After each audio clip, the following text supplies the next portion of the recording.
Hello guys, welcome to another video. Today I'll be rating all the traits in Grace. It's been a while since I've posted a video, and I've been playing this game a lot recently. I think that this game is very fun because it gives an Ultra Kill-esque movement style mixed with doors type gameplay, and I've really enjoyed that. And traits are one of the most crucial parts of the game when it comes to building your, say, loadout at the beginning of the game. I'll be covering all traits, including the regular ones and bound traits, and let's get right into it. First trait I'll be covering is Cog. Cog is a unique trait in that it allows you to do break rooms easier. You have an extended range for levers, and plugs are put into your inventory, and you do not need to pick them up to go to doors, making break rooms overall an easier thing. Now, when I say that you're in the beginning of the game, I think that this is fantastic. It's a must have. It's very useful. And see, I just put it in there, straight through the floor. However, when you get into later games, when you're doing a lot more advanced speedrun techniques, it's not as useful, but it is still very, very useful. I wouldn't personally use it, considering the other options that I'll go into later, but it still is worth picking up.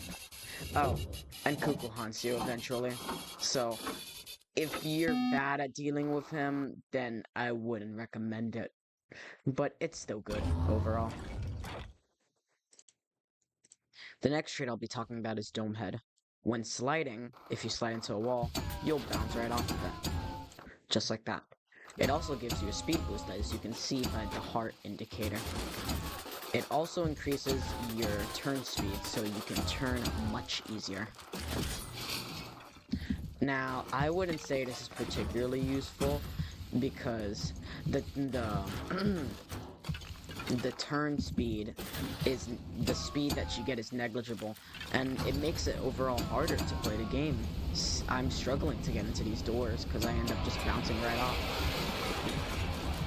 You can get speed boosts from other sorts of traits that are much easier and much better to get, but I would not recommend using this one. Not at all. This is a very bad trait considering it makes it harder to get into hiding spots, and you can gain speed boosts from other sources.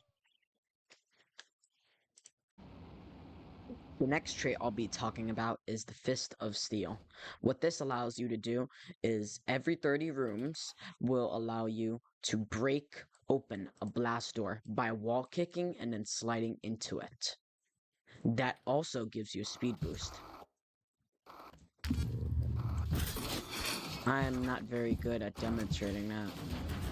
Let's try again. Wall kick and then slide.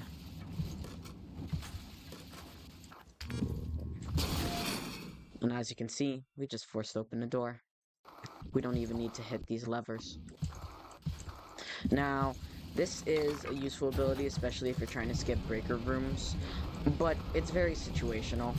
It it also takes 30 rooms to charge, which is not the best in my opinion, and if you do them, it can be much faster. I believe that wall kicking and sliding into a door is a lot slower than actually doing the breaker room itself. I would not recommend using this, even if it does give you a speed boost. The next trait I'll be talking about is Goober Cookie. Goober Cookie makes two things happen. It puts goobers at the bottom of your screen, which is involved from a clicker game, also in the game in the menu, as you can see right at the bottom. It also allows every door opened, gives you a very tiny speed boost. Still tiny, but it's a speed boost. I love this trait personally. Why? Well, even as you're speedrunning and you're going through doors at a super fast rate, this will help because even if you slide over doors, they still count as open, and they will still give you a speed boost, allowing you to go faster. One of my personal favorite traits. There is only one very small downside to it, though, that isn't listed in the description. If you are going for a new farthest safe room and you have this, they're going to start stacking up a lot, and that'll cause a significant amount of lag in your game. But that's only when you get really, really far into safe rooms, like I'm talking like 20s or 30 safe rooms. And most people aren't usually trying to go for that, but just be warned, it will cause some lag. Next trait I'll be talking about is honk. Oh, where do I begin? This sucks. This is one of the worst traits you can ever use. Come on. What it does is you gain 100% turn speed, allowing you to do things like this and turn a lot easier. However, every fourth slide that you do goes backwards. Do I even need to elaborate on why this is bad? It's it's horrendous even. Look, I'll just be going normally and I'm just flung backwards. Every fourth slide backwards also does give you a speed boost, but once again, it's negligible. There's much better sources you can get it from. This is terrible. This is one of the worst. This is one of these worst traits possible to equip. I would stay away from this at all costs. There's no scenario where you would be using honk like a reasonable person. The next trait I'll be talking about is Rosary Ring. Rosary Ring is one of my personal favorites. What it does is that every 10th crouch that you do will give you a speed boost, as an example. And that speed boost is hefty. It's about a third, and you will go really fast with it. Like, very fast. I love this trait. I will admit it does take some getting used to, and it's preferred not to use the trait while you're just running or standing still, but rather, when being in a hiding spot, just go ahead, spam crouch, and now you have a giant speed boost. It will take some getting used to, I will admit, but even here is a safe room. I can just start cranking it. Go, and now I'm very fast. It is one of my personal favorites, but I will say it does take some getting used to. It's not for everybody, but it is one of the best traits that you can have that's collectively agreed upon. The next trait I'll be talking about is Steel Toed. What this means is that every door cannot be opened normally. Instead, you have to slide through them. And every single door that you slide through will also gain a speed boost. I have very mixed feelings on this, personally. On one hand of the spectrum, it's very nice because now you don't have to think about pressing E if that's ever a problem. All you gotta do is slide through it. It basically turns all the rooms into breaker rooms. However, on the other hand, if you're doing a technique such as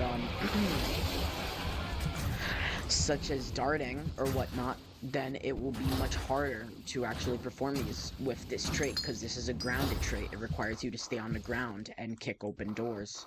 While for darting, you would be up in the air, and you wouldn't gain the speed boost. You have to actively kick the door to get the speed boost. If you jump over it, you won't get the speed boost. Next up on the list is Teddy Teddy. What this does is it allows for sleight and heat, which are the ones you don't have to look at and look at respectively. They're frozen in the air. If you get midair, you just won't be affected by them. However, it is much faster if you see them. So, as you can see, I can look at them in the air, and I won't be affected. But as soon as I touch the ground, he's much, much faster. This is a pretty good trait, I will say. If you have learned to dart and you are a speedrunner, I would highly recommend this trait. Then you'll just be zooming over all the doors, and you won't have to worry about sleight and heat as an entity anymore, because normally, when you look at them or don't look at them and you're going so fast, you won't have enough time to pay attention to them. That is a great trait for scenarios like that. As you can see, I completely avoided him, even while looking at him. That's a weird looking room. This is one of my favorite traits personally, and I would highly recommend using this, especially if you are in the midst of learning to speedrun the game, or want to learn how to speedrun this game. You can just jump over them. It's amazing. On to the next trait. Finally, the last regular trait, 10-point crampons.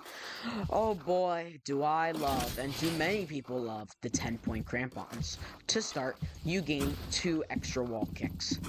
2. Incredible. Now, this may not seem big at first, especially if you don't know what they're used for, but for take an example here, for breaker rooms.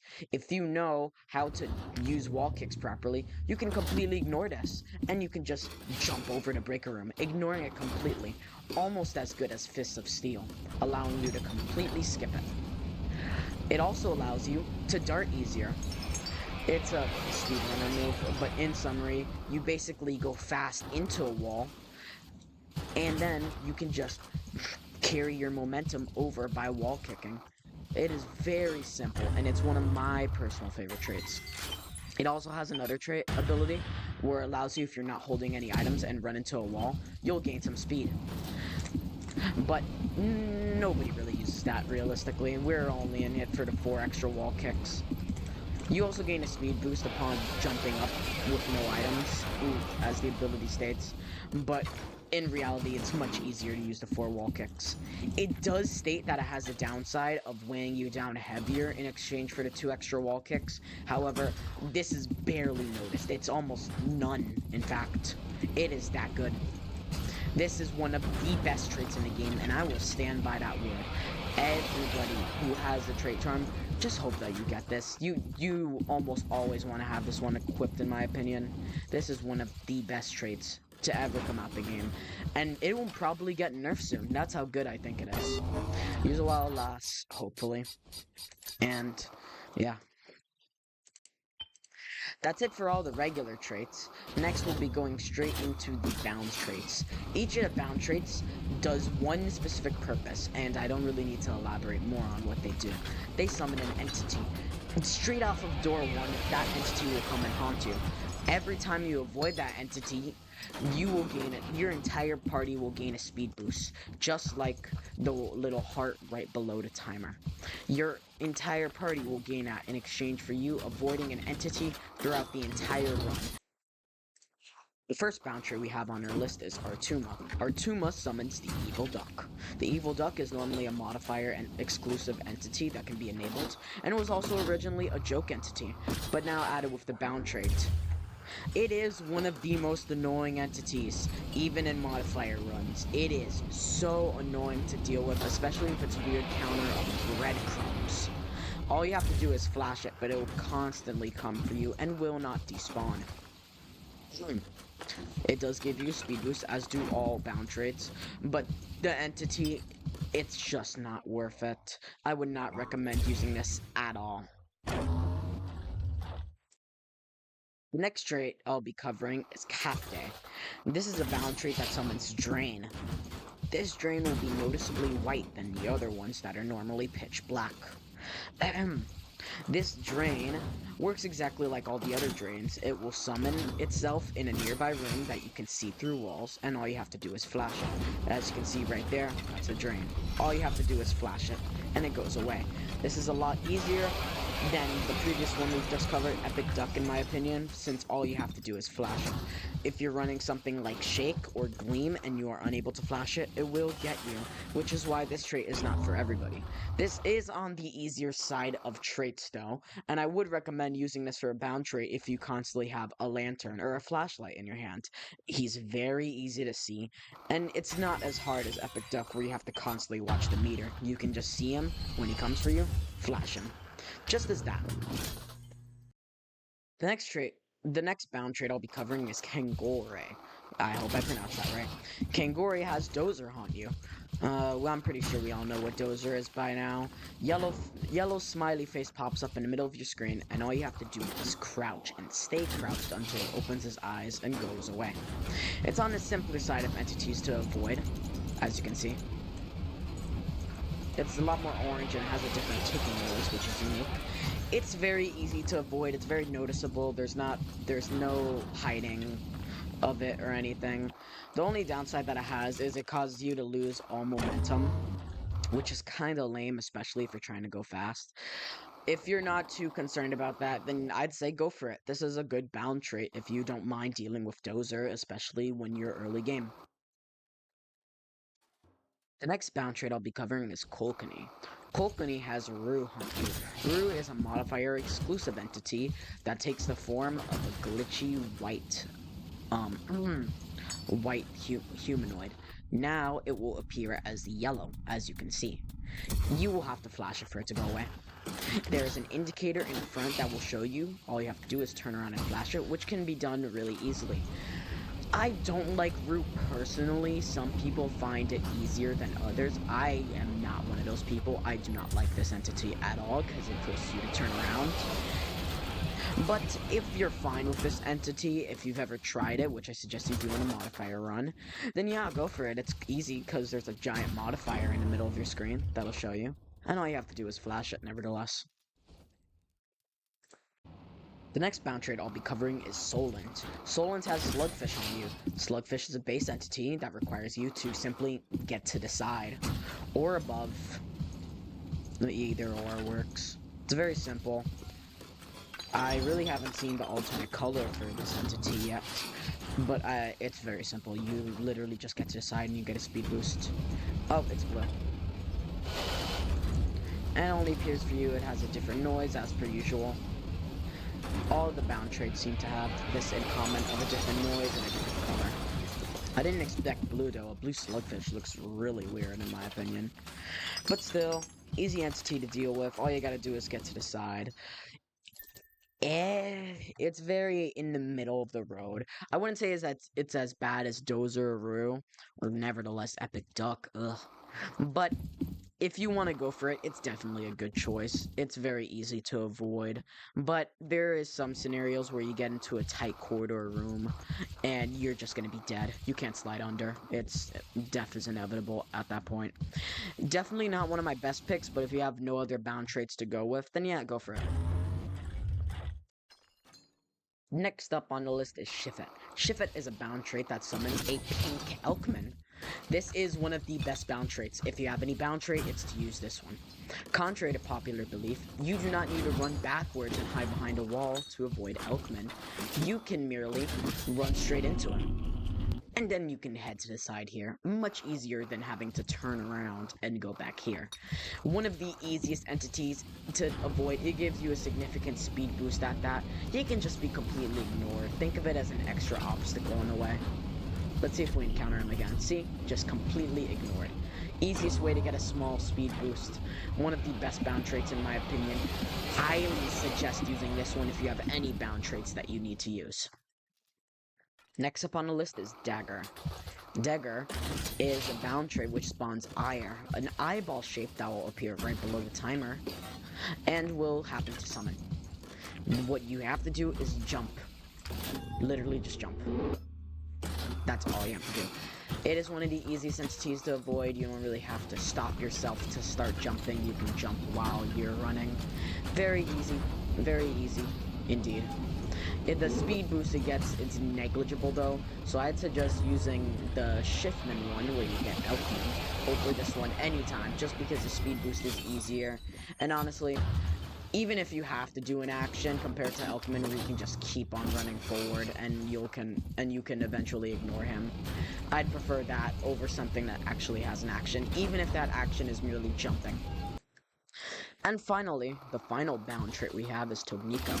Togniko spawns Mime, a modifier exclusive entity that takes the form of a crudely drawn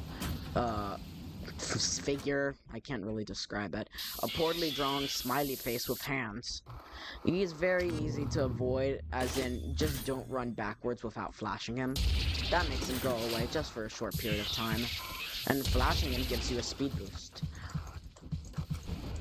The speed boost is small, and considering he's going to be always on you, especially for the duration, I wouldn't suggest this one. He's very easy to avoid, but even if you need to suddenly go back and just happen to forget about him, you're dead. Which really does suck. Anywho, those are all the traits as of the Spread the Love update. Some will be subject to change, especially in the future after this update. New ones will get added, some will get buffed, and some will get nerfed, and that's just how it's gonna be. But for now, when this video lasts, take note of these and which ones you prefer to use, which ones are obviously better, and which ones are obviously worse. If you had to ask me for my opinion, I would suggest using 10-point crampons, Goober Cookie, and either Shift It, Teddy Teddy, or Cog. Thank you all for watching. Make sure to like and subscribe. Have a good day, folks.